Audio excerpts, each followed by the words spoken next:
All right, everyone. We have something a super special, someone super special, someone who I have a lot of respect for. Dave, he's our local ranger at the Austin Alternative Gaming Freaks. I guess One Page Rules group. I think that's what we would call ourselves. We're sort of like we're in the Austin Alternative Gaming Freaks, but One Page Rules definitely has sort of its set of people. So, Dave, thank you so much for coming on. Yeah, thanks for having me on. I've been a long time Yeah, listener, first time caller.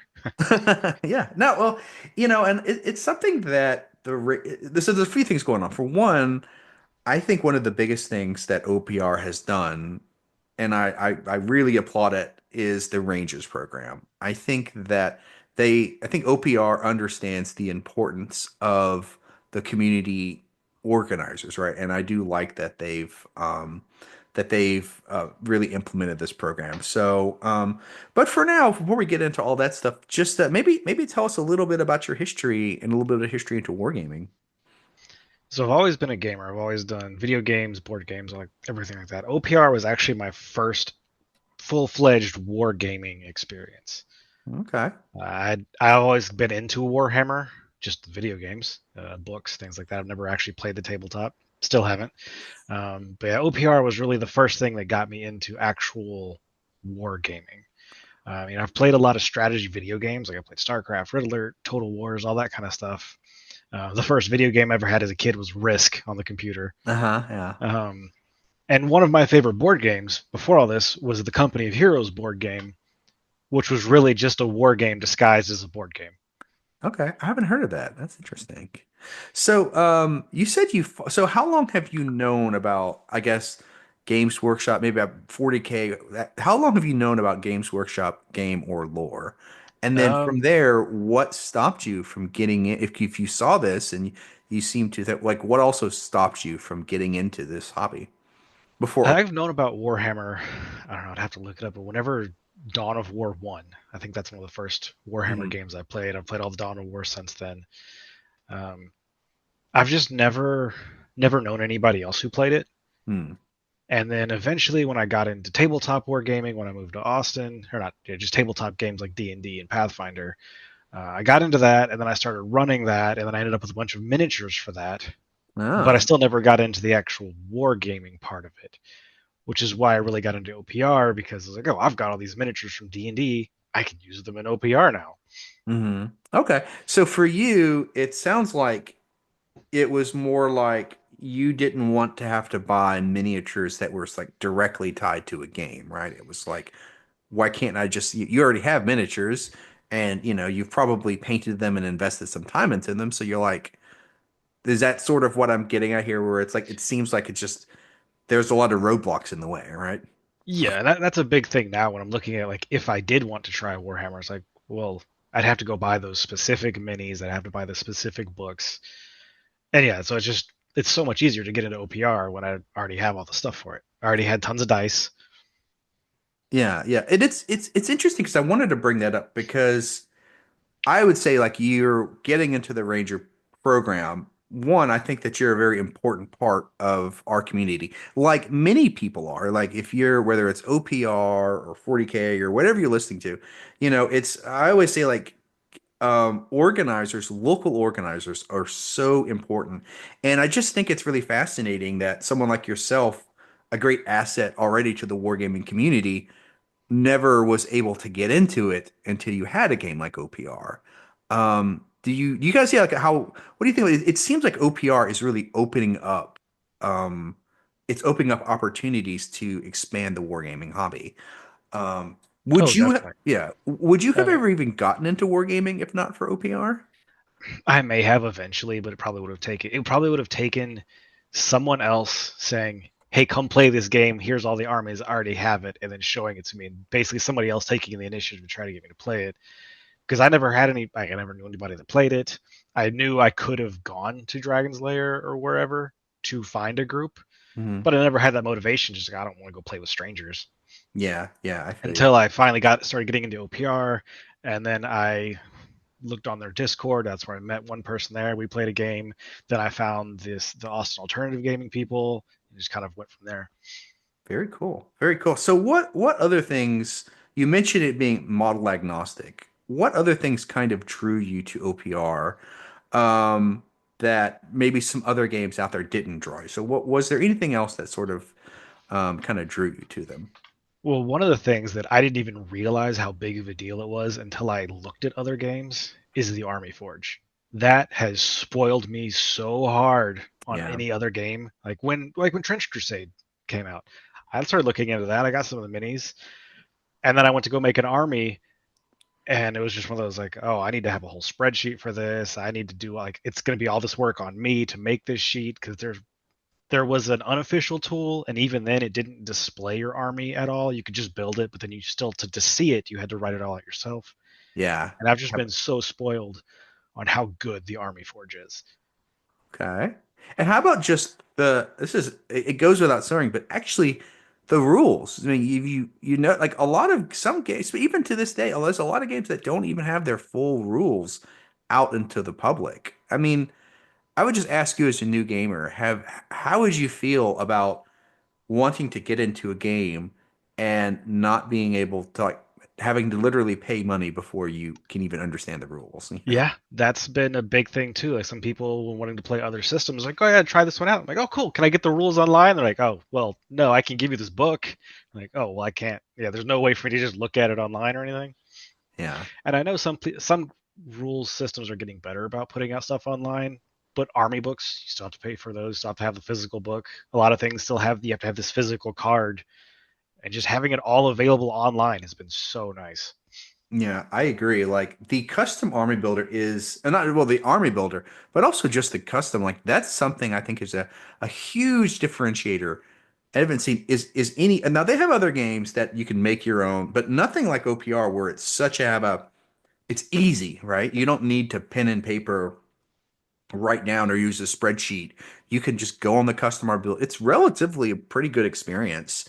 Oh yeah, Um, I've been working on the Saurian army with their yeah, yeah, custom yeah. army builder, and it's been really funny, kind of the experience with it, because I'll give it to some people like, hey, what do you think about this? And they'll be like, oh, well, I think your points may be off here and here. I'm like, I didn't put these points. Those points are automatically calculated. I don't have to worry about it being unbalanced because everything's in the system already. Yeah, you're right. You're right. It's really it is something that I think truly has made OPR, and I think it's a big differentiator.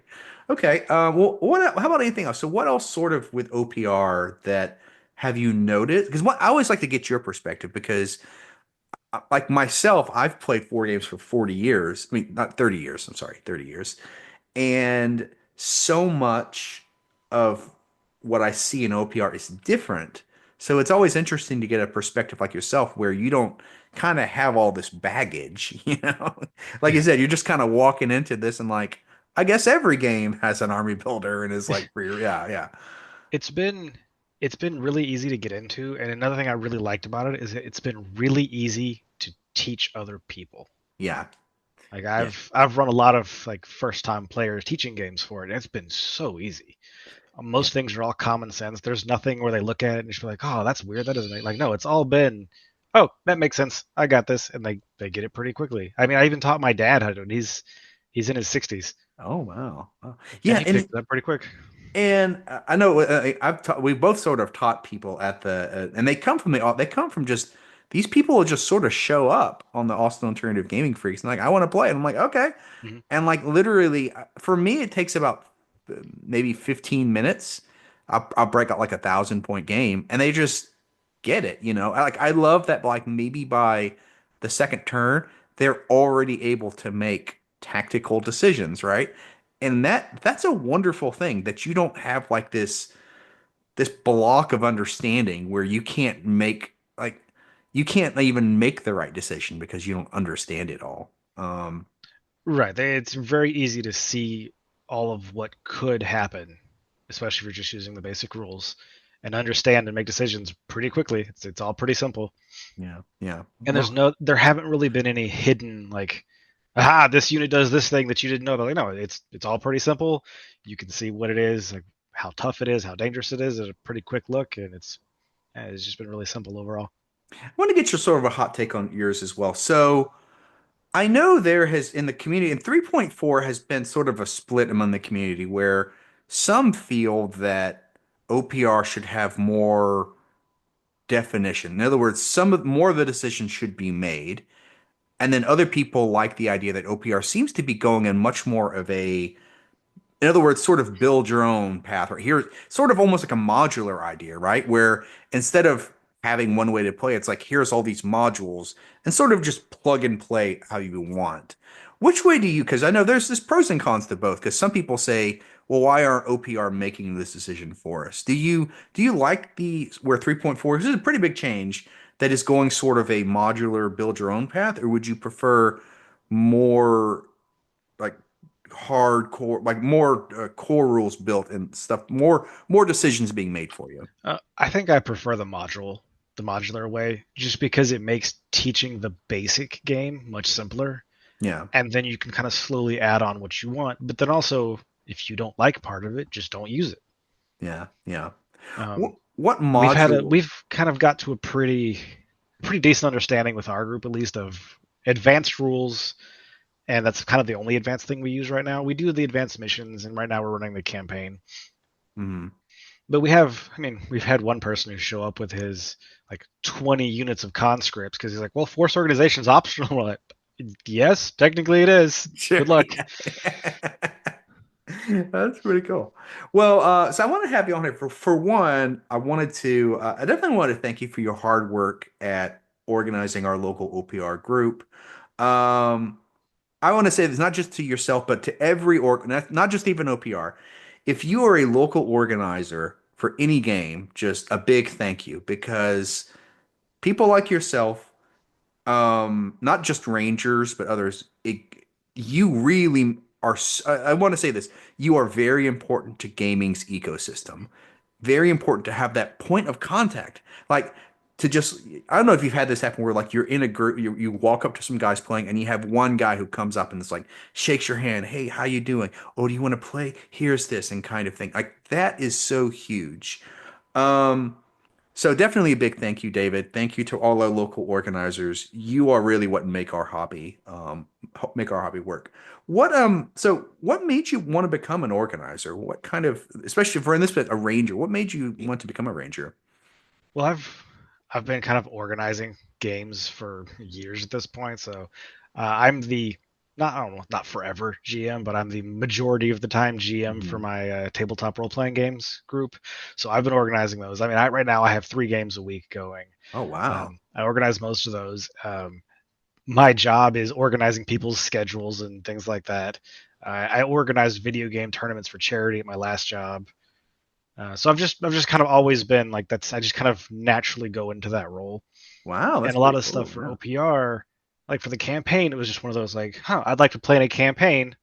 Well, I guess I'm going to run the campaign then. Yeah, yeah, and that's something that is really cool about people like yourself, where you take that initiative. So can you give us some pros and cons of organizing? And I guess you're right. I think it's a very similar to GMing because I've GM stuff. But I want to understate this. Organizing and GMing is a lot of work, and so maybe give us some pros and cons of what since you've been sort of doing a lot about this. The pros, I mean, it's really just it's been great seeing the group grow and then introducing new people to the game and seeing them become part of the group and then bringing in more people. Hmm. Um, I mean, it's kind of funny. Like we joined with the Austin Alternative Gaming Freaks, and We now can, the OPR group is about half the size of yeah, everything else. yeah, yeah. But it's also cool to see them start branching out into other games. I would say this. I really like the All-Star Tournament game. It's very unique in that you can also go play OPR, but play other games. And then some of the people who play other games are playing OPR. So that's a great mix. It's a great mix. Yeah, I think we have very few people who only play OPR. People Yeah. have always tried other. Like I tried Warcrow a few weeks ago, and I did a Heroescape last week. Oh, I wanted to catch that. Yeah. Yeah. I heard that someone was doing that.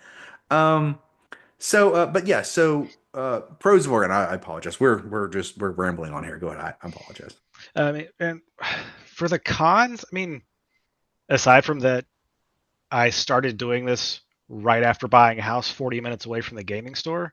Yeah. So now it's a long drive. There really haven't been any cons. I mean, it's definitely been some work, but Okay. it's nothing really bad about it so far. Yeah. Yeah. Well, that's really good because I know that I think, and it's interesting. Someone like yourself, I think some people would say the work would be the con, but that seems to be something that's truly enjoyable to you, right? You seem to really enjoy, and you seem to be also be very good at it, right? Yeah, I mean, I like putting together the campaign. Um, I'm sure keeping it all organized. I got the spreadsheet for the whole campaign here. It was a couple hours. Basically, it was just one whole day. I think it just took a weekend of going through all the missions, adapting them to what we needed, making the sheet for everyone, getting everybody signed up, and then it's just a few minutes after each game of getting all the XP recorded, who won, who lost, and just getting that all down and recorded in the spreadsheet. That's cool. So, and that's something I wanted to get into because, like I said, yourself, you're an experienced, not just this isn't your first rodeo, GMing, organizing for your job. I'd love to sort of pick your brain because for anyone listening, OPR Rangers, or just if you want to be an organizer, I wanted to get Dave on here to sort of talk about some ways that you can maybe efficient organizing, like what tools do you use? I know that Dave, we're going to be posting some of your files that can like help you. Maybe can you give us like some good tips to maybe help because I think this campaign was really cool and I think it's brought in new players because you started out at what 750 I think. So yeah, maybe give us some tips from a pro organizer for So our one other of the main tips I've rangers. got for running this campaign has been a lot of playtesting the missions first and Mhm. getting feedback from other people in the group while I was putting together the campaign. Um, Especially because they've been playing Wargaming a lot longer than I have, so a lot of them had just more input on how the campaign would work and ideas for the reward structure. And when I was going through looking for a campaign to run, when I was looking at the original OPR stuff, all of it is very specific. These two factions are fighting against each other, Mhm. and I really wanted it to be more open ended, and I wanted it to make sense for all these different factions because we have people to play like all the different kinds of things. I wanted it to make more sense for all these different factions to be involved. So I got one of the other players' help. We kind of went through to update it narratively to make sense. Mhm. So I took Edge of Radiance and Jacob's Path and just kind of picked missions from each of those, put them together, and then kind of had to strip out a lot of the this specific hero does these things. Yeah, exactly. And then a lot of that we just getting people's help to play test them ahead of time has made I think the actual missions run a lot smoother. Oh, okay, okay. Yeah, and that's something that I think a good I think we all of us good GMs you learn to not try to reinvent the wheel. You want to I think we've all done this where you grab an existing I've done this when I did GMing where I would grab an existing module and basically reskin it. I would use all the stat blocks, everything, and just basically reskin it to be whatever I want it to be. And Oh yeah, it saves of so course, much time. yeah, added in my little tweaks, added in something. And I think that's a great start for someone. If you're a ranger, you don't have to start from scratch. Like I said, they've got some OPR has some. Oh, they're like $5 a piece. They've got some Yeah, campaigns I think about five like dollars. $5 a piece, or you could just go find them online. Where and then like I said, you just tweak things and change things here and there. Um, so as far as now the play testing, did you play like in person or was it online or how did you sort of do about the play testing on that? So we have our campaign set up where each mission we give about 2 weeks to play. So I'll Mhm. usually play my mission the first week, and then I'll play test the next one with somebody the next week in Oh, person. okay, gotcha. A little advanced thing. And it's helped with a lot of things because the campaigns are so, I guess, faction specific.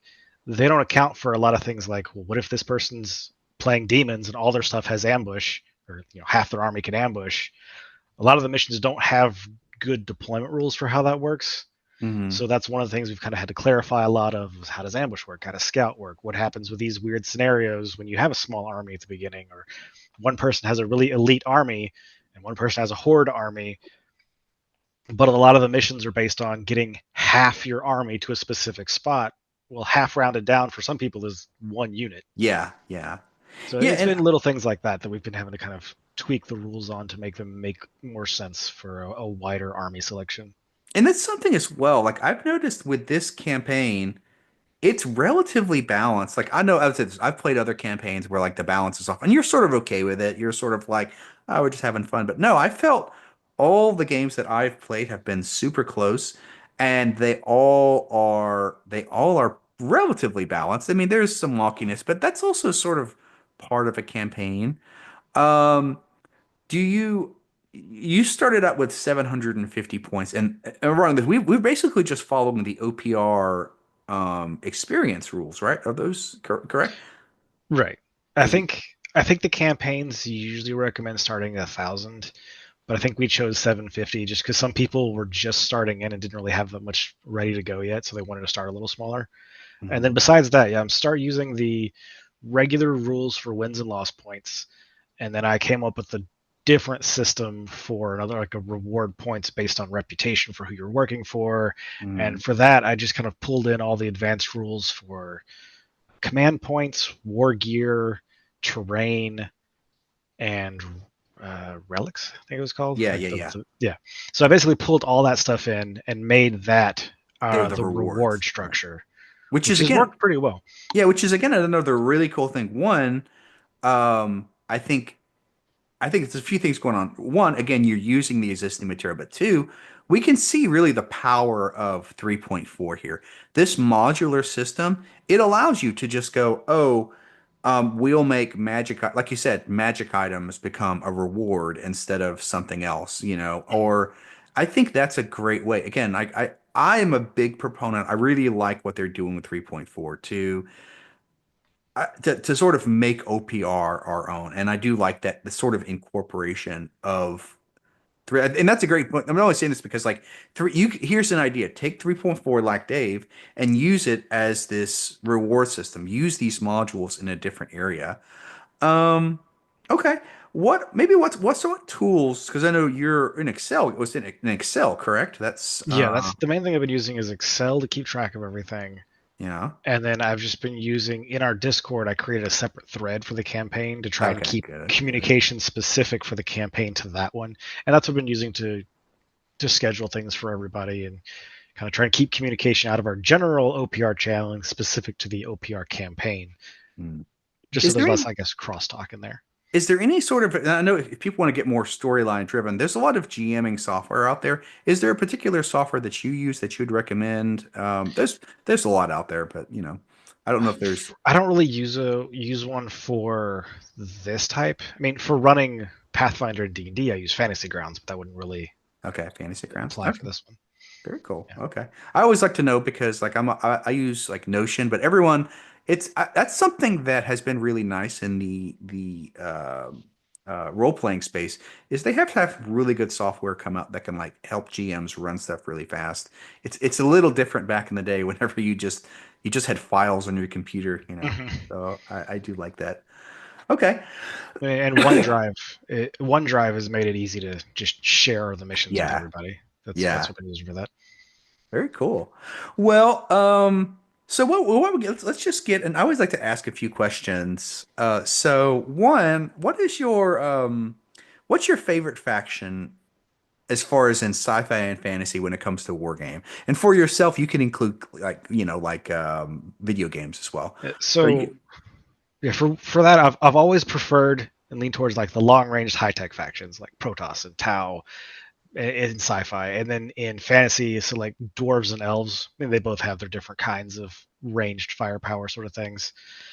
So of course, in OPR, I ended up playing a melee focused Saurian list. Yeah, it just kind of worked out differently there. very cool. But usually, I lean towards kind of like artillery and long range and stuff like that. Artillery has been a little disappointing in OPR, just Yeah. because a lot of it has that one shot that does a lot, and I roll poorly, so that one shot always misses. Now, how about OPR lore? Do you like where OPR is going on lore wise? Or are you more of a played the game, reskin the lore sort of thing? I've kind of not really paid too much attention to the lore. I got into it a little bit when making the campaign, but I mainly had one of our other players who has the lore book helping me with that because he'd read all the lore, so he knew how it all worked. Hmm. And the bits that he was telling me about, I'm like, okay, some of that seems interesting, and some of that's just like, all right, that's weird, I guess. Moving on. Yeah, yeah. Well, I'm always fascinated because yeah, because the lore is, and I guess it is growing, and so we'll sort of see where that goes over. Okay, so I love to ask this question for people, especially usually as an organizer. I always like to get your thoughts on it. So, what is your if okay? So, I always that was the question is, what's your dream wargaming experience? So, suppose you're a billionaire, and you have all the time in the world, and cost and time are not an issue. What would your dream wargaming experience be? For me, it would definitely have to be something that's closer to the real time strategy games that I play. The company of Hero Board Games is actually really close. If I was trying to put like a the type of game, because between each round of combat, there's a buy phase based on Mhm. which resources you've captured on the board. So being able to buy more units in between, buy Yeah. upgrades for things, I feel like I like that a lot better than just having a set army at the beginning because it lets you respond to what's actually happening. Wouldn't it be good? I think that's a dream for us all. Like, wouldn't we love to like be able to like play mass battles and like but have like I said, you lose models and they restore. And I know that like we have those, but like I think we would whenever we make those campaigns, you just always want more. You Yeah. always want to like be able to like you almost have like I don't know if you ever played Three Kingdoms or like those or like civilizations where you Oh yeah, capture it's a like total. city. Yeah, Yeah. Total War. I play lots of Total, like Total War Warhammer, and yeah, all You that. just And capture the city and then you build up. Oh, I got this new troop. Yeah, it's fun. yeah, I think that would. I mean, that would be really cool to have as part of a campaign. That would also be so much more work. Like it's just basically creating a whole nother game on top of it. Well, and I give Games Workshop its credit. They did their video games. I think have been something that has been very well done, especially recently with the Dawn of War series and the Total War series. I mean, they just released Cathay. I don't know if you follow, but like Games Workshop Oh yeah, I just just saw that. released Cathay, which And was they're straight out of Total War. straight out of Total Yeah. War, which is just great. So I like that they're responding to that. Um, so Dave, real quick, can you tell us a little bit of some other things that you have planned for so it's the Austin Alternative Gaming Creeks OPR group. Do you have any other things that you'd like us to try or any suggestions for other rangers to say, hey, here's some ideas, try these in your group. So I know for once we finish this campaign, I think what we're going to be doing next is a fantasy campaign, maybe Oh, fantasy skirmish. I yeah. know a lot of people really like skirmish. I don't know. I prefer bigger fights with more stuff and more going on. Hmm. And they're like, oh, it's just smaller. It's like, yeah, but I want more units. I want bigger battlefields. I want, Yes. 5,000 point games on bigger tables. But so I don't know. I'm just not a fan of skirmish as much. But a lot of people seem to be liking it. So our campaign may be either fantasy or fantasy skirmish. And a lot of Okay. people we've been doing sci-fi for, I mean, most of the time I've been doing this has been almost all sci-fi. So a lot of people are wanting to get their fantasy armies on the table. Yeah. But I've Yeah. also been thinking about if I wanted to do, not take anything that OPR is on, just make something completely separate. I was thinking of making a campaign where half the people are fantasy and half are sci-fi, because the points work that I Oh, mean, the that'd be points work interesting. together. So like a fantasy planet is being invaded by the sci-fi forces, but the fantasy's got magic and they've got more people, so they're fighting, at the same level. Okay. I just think that'd be an interesting because people always talk about that. They're like, yeah, the points work the same, and if you're playing a demon army, it's the exact same. Yeah, it's the exact same. It has. I know that I've played in those tournaments, and I think that's. I know I went to the tournament in England, and I got second, but the first place was actually people were like, oh, what did they were like saying that the 40K factions are going to beat them all, and then someone brought Ghostly Undead, and such a crazy good army because Oh a yeah. lot of a lot of those guys, a lot of 40 light of the Grimdark are bringing higher AP. Oh yeah, he just first place. It was incredible. I think I was going to ask you. So, what do you have a favorite like as far as lore from a company? So, like, is Games Workshop or is there another lore that you're just really attracted to from just an overview, like a world? Like, if you could, yeah, like what would be your favorite sort of world lore? And you can even go to like an author like, Tolkien or something. Well, I mean, I've always really liked StarCraft, and I think what was it yesterday they announced they're making a StarCraft Yeah, tabletop war game. I saw that. So I I'm saw really that. excited to see how that turns out because I have the original StarCraft board game. And that thing is massive. Wow. Um, Okay. Good so old I'm really Star. excited to see how that turns out. StarCraft, man, like that takes me back to the days because that's whenever I could actually play. Back when I was younger and you didn't have to worry about burning your hands out and playing computers. Yeah. Oh, StarCraft was great. Well, Dave, it's been great, so great to have you on. And like I said, just want to thank you as an OPR Ranger, as an organizer. Thank you for all the happiness that you have brought to people's lives through GMing, through I think you said you've done some charity work, through being a ranger, just to yourself and all the rangers and all the organizers out there. Just thank you. I hope that you realize how much good you do and how important you are. So just Dave, thank you so much. I really appreciate it. Thanks for having me on. Yep. Thank you.